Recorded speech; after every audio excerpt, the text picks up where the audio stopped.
Good morning everybody. आज हम लोग देवनागरी लिपि का महत्व पढ़ेंगे।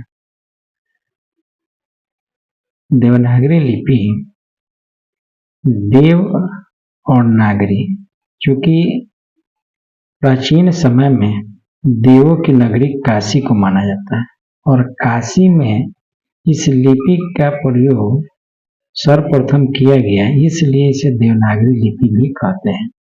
कुछ विद्वानों का मानना है कि शिव के आगे नंदी होता था और नंदी के पास जो अभिलेख मिले हैं उसको नंदी नागरी के नाम से जाना जाता है। यह स्पष्ट नहीं है कि देवनागरी लिपि इसका नाम कैसे पड़ा, लेकिन जो प्राचीन मान्यता है इसी आधार पर इसको हम लोग देवनागरी लिपि कहते हैं। देवनागरी लिपि का महत्व के बारे में जहाँ तक सवाल है, इसमें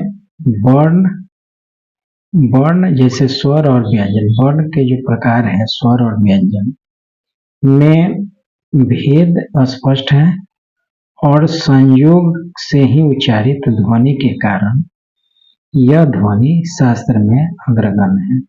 यानी कहने का मतलब है कि देवनागरी लिपि के जो वर्ण है उसके स्वर और व्यंजन दो प्रकार के हैं और वे उनके परस्पर संयोग से ध्वनि का जो उच्चारण होता है वह ध्वनि शास्त्र में श्रेष्ठ है।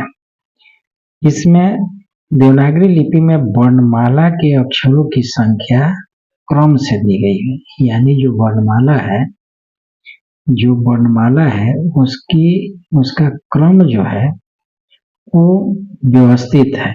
यानी वर्णमाला के अक्षरों की संख्या का क्रम से है, यानी इधर उधर नहीं है। प्रत्येक वर्ण के अक्षरों का उद्देश्य एक विशेष लक्ष्य की पूर्ति करना है। यानी देवनागरी लिपि में जितने भी वर्ण के अक्षर हैं उसका एक उद्देश्य है, एक विशिष्ट लक्ष्य भी है। इसके अलावा देवनागरी लिपि एक अद्भुत निशान देवनागरी लिपि में देखने को मिलती है। यानी देवनागरी लिपि में प्रत्येक वर्ण के अक्षरों का उद्देश्य एक विशेष लक्ष्य की पूर्ति करना है। भारतीय बुद्धि की अद्भुत मिसाल है कि देवनागरी की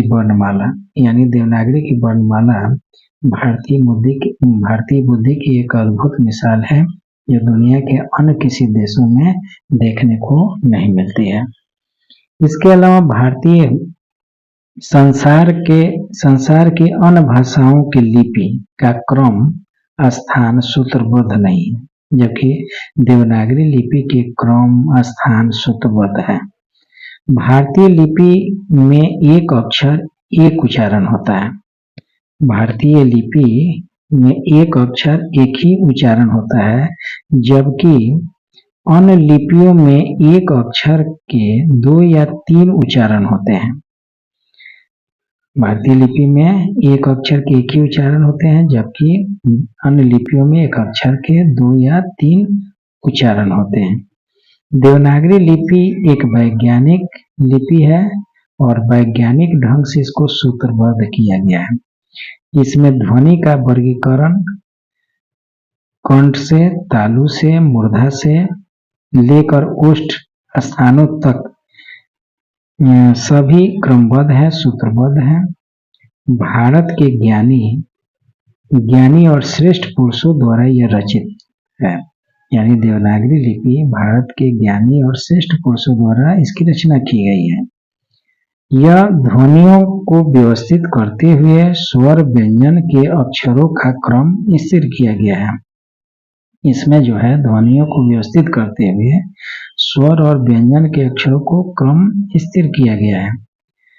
कुछ इसका लिप्यांतर और प्रतिलेख दोनों दृष्टियों से देवनागरी लिपि अन्य लिपियों से श्रेष्ठ है।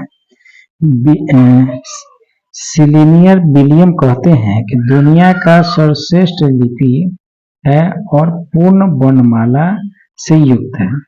विलियम विलियम क्या कहते हैं कि दुनिया का सर्वश्रेष्ठ लिपि है और पूर्ण वर्णमाला में यह लिपि व्यवस्थित है। दुनिया के अन्य लिपियों में से यह अधिक व्यवस्थित है।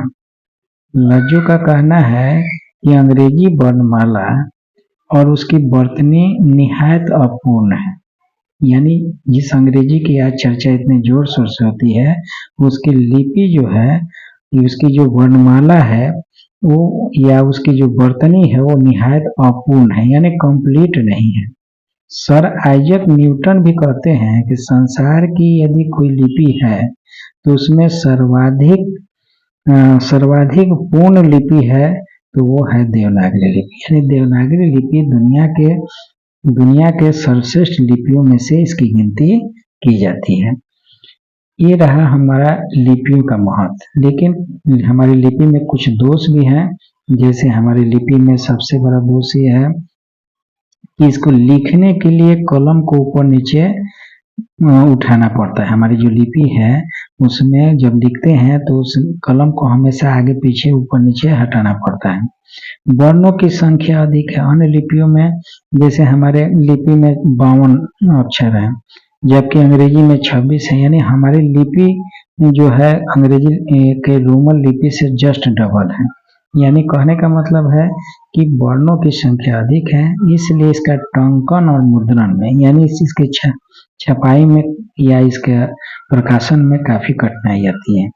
इस लिपि में वर्ण का री और री के उच्चारण में भी कठिनाई होती है। इस लिपि में भ्रम सा उत्पन्न हो जाता है। ख को कई बार र पढ़ देते हैं, घ को ध को घ पढ़ने की समस्या उत्पन्न हो जाती है।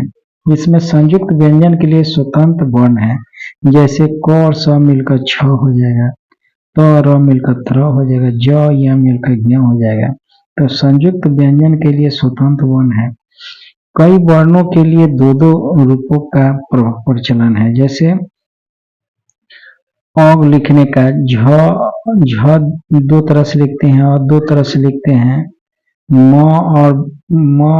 और भ दो तरह से लिखते हैं, यानी एक ही अक्षर को दो तरह से लिखा जाता है।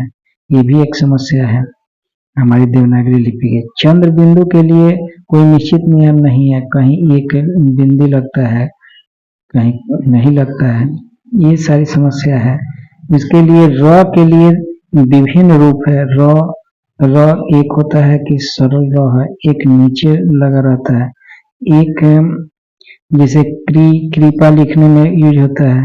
एक र जो है रस्सी लिखने में आता है, और एक र ट्रक में जो र लिखा जाता है। ये तीन तरह के र हमको एक ही लिपि में दिखाई दे रहा है।